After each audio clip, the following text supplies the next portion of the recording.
The brake lines and fuel retainers are heavily oxidized. We'll definitely need to replace the exhaust system and repair the floor pans.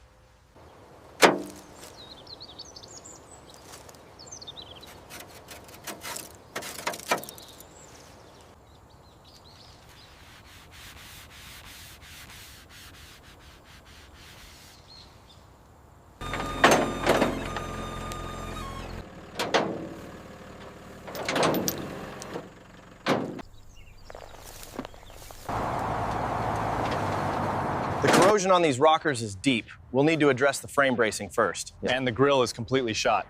All right, let's get it inside and up on the lift. Front straps are secure. Rears are tight. All yours. The corrosion around this front wheel arch is significant. We're looking at extensive structural repairs before we even touch the panels. Keep it coming slow, watch the clearance. Yep. Steady tension. Almost there. All right, hold it right there.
Clear on this side. How's the angle? Needs a little more tilt to clear the transmission tunnel. Adjusting the leveler. All right, easy now.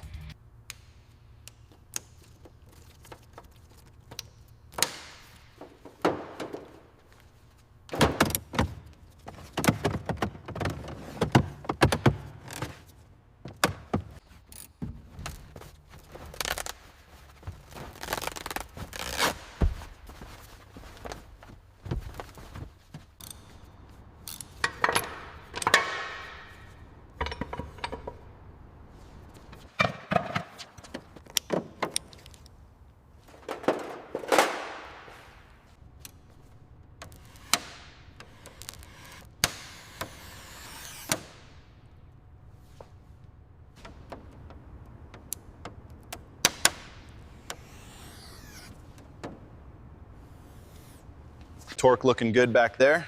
Just hit the spec. Pin engaged. Confirmed secure up front. All clear to release tension.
This section looks flawless under the light.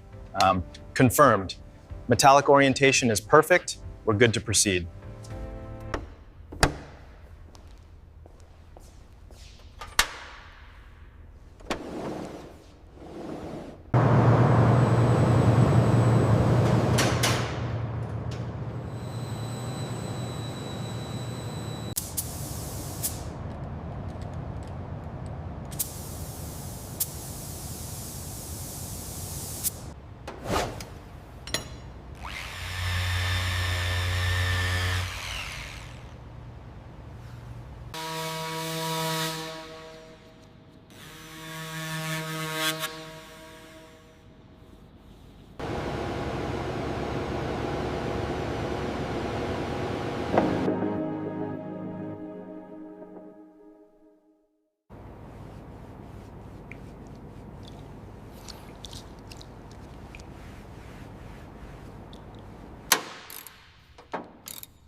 Holding pressure steady.